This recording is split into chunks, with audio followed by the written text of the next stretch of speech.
بسم اللہ الرحمن الرحیم۔ آج ہم ایک ایسے نبی کا واقعہ آپ کو سنائیں گے جن کے بارے میں آپ نے بہت سنا ہوگا۔ یہ وہی نبی ہیں جنہیں اللہ پاک نے 40 دن مچھلی کے پیٹ میں رکھا، پھر بھی انہوں نے اللہ سے امید نہیں چھوڑی، اللہ سے نا امید نہیں ہوئے اور اللہ سے مستقل دعا کرتے رہے۔ ہم بات کر رہے ہیں یونس علیہ السلام کی۔ یہ اللہ کے وہ نبی ہیں جنہیں اللہ نے لبنان جیسے شہر میں بھیجا تھا،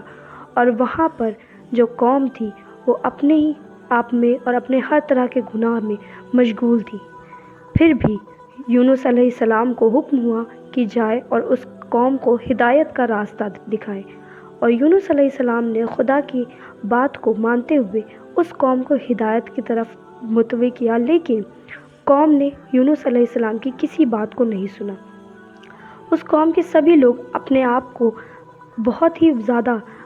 شرک اور طرح طرح کے گناہوں میں مشغول رکھتے تھے، اور انہیں یونس علیہ السلام کی بات کی کوئی بھی وہ نہیں تھی کہ انہوں نے یونس علیہ السلام کی کسی بھی بات کو نہیں مانا۔ چنانچہ یہ ہوا کہ اللہ پاک نے یونس علیہ السلام کو حکم دیا کہ جاؤ اور اس لبنان کے اس قوم کو بتا دو کہ ان پر 3 دن میں ایک بہت ہی بھیانک عذاب آنے والا ہے، اور اگر انہوں نے توبہ نہ کی تو وہ اس عذاب میں ہلاک ہو جائیں گے، یعنی ختم ہو جائیں گے۔ پوری کی پوری قوم کو اللہ کے عذاب ختم کر دے گا۔ تو پھر یونس علیہ السلام نے خدا کے حکم کے مطابق اس قوم کو آگاہ کیا کہ 3 دن تک ان 3 دن کے اندر ان پر ایک ایسا عذاب نازل ہوگا کہ اگر انہوں نے اس عذاب سے پہلے توبہ نہ کی تو یہ عذاب انہیں ہلاک بھی کر دے گا۔ تو لوگوں نے پہلے تو یونس علیہ السلام کی باتوں کو درگزر کر دیا اور اس پر کوئی کان نہ دھرا۔ اس کے بعد کئی لوگوں نے آپس میں مشورہ کیا اور کہا کہ یونس کو کبھی کسی نے کسی جھوٹ میں، کسی گناہ میں نہیں دیکھا، تو ہو سکتا ہے یونس صحیح کہہ رہا ہو، اور ہو سکتا ہے کہ خدا کا عذاب ہم پر آ جائے۔ اور اگر کسی نے یونس کو شہر کو چھوڑتے ہوئے نہ دیکھا تو سمجھ لینا کہ کوئی عذاب نہیں آئے گا، وہ ہمیں ڈرانے کے لیے ایسا کہہ رہے تھے۔ تو پھر اس کے بعد جب 3 دن بعد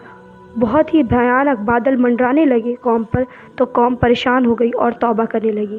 لیکن یونس علیہ السلام کا کہیں پتہ نہ چلا، کیونکہ وہ اپنے قوم سے ناراض ہو کر قوم کو چھوڑ کر کے پہلے ہی وہاں سے جا چکے تھے۔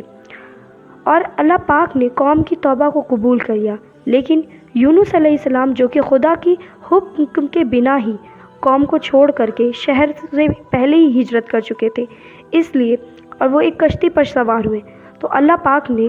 ایسا طوفان سمندر میں لے کر کے آئے کہ اس کی وجہ سے کشتی ڈوب گئی۔ اور وہاں پر ان کشتی سواروں کو کشتی جب ڈوبنے لگی تو انہیں یونس علیہ السلام کو ہی لگا کہ یونس علیہ السلام کی وجہ سے ہی یہ طوفان آیا ہے، تو انہوں نے چنانچہ یونس علیہ السلام کو سمندر میں پھینک دیا۔ اور جب انہوں نے سمندر میں پھینکا تو یونس علیہ السلام کو سمجھ میں آ گیا کہ اللہ پاک انہیں آزمائش میں ڈالنے والا ہے، تو انہوں نے پھر ایک مچھلی کو حکم ہوا اور مچھلی سے کہا گیا کہ یہ یونس تمہاری غذا نہیں ہے، لیکن اسے نگل لو اور اسے کوئی بھی خراش نہیں آنی چاہیے۔ تو مچھلی نے خدا کے حکم کے مطابق یونس علیہ السلام کو نگل لیا، اور ان پر کوئی خراش بھی نہیں آئی، اور وہ مچھلی کے پیٹ میں 40 دن تک رہے۔ لیکن اس 40 دن پیٹ میں رہنے کے باوجود انہوں نے خدا سے امید نہیں چھوڑی اور توبہ کیا کہ اے میرے خدا، میں تیرے حکم کے بنا ہی جو ہے میں نے ہجرت کر لی تھی، میں نے آپ کی نافرمانی کی، اس لیے مجھے معاف کر دے۔ خداوند تعالیٰ نے اور یونس علیہ السلام نے مچھلی کے پیٹ میں رہ کر یہ کلمات پڑھے اور خدا کی بارگاہ میں دعا کرنے لگے، اور پھر اللہ پاک نے یونس علیہ السلام کی دعا کو قبول فرمایا اور مچھلی کو حکم دیا کہ لے جا کر انہیں کنارے پر واپس صحیح سلامت اگل دو، اور مچھلی نے خدا کے حکم کے مطابق ویسا ہی کیا اور یونس علیہ السلام کو جا کر کے ندی کے کنارے اگل دیا۔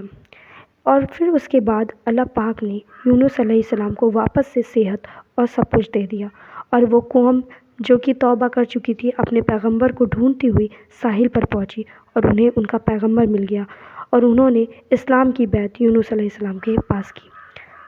اس طرح سے ہمیں یہ پتہ چلتا ہے کہ ہمیں اللہ سے نا امید نہیں ہونی چاہیے اور اللہ کا نافرمان نہیں ہونا چاہیے۔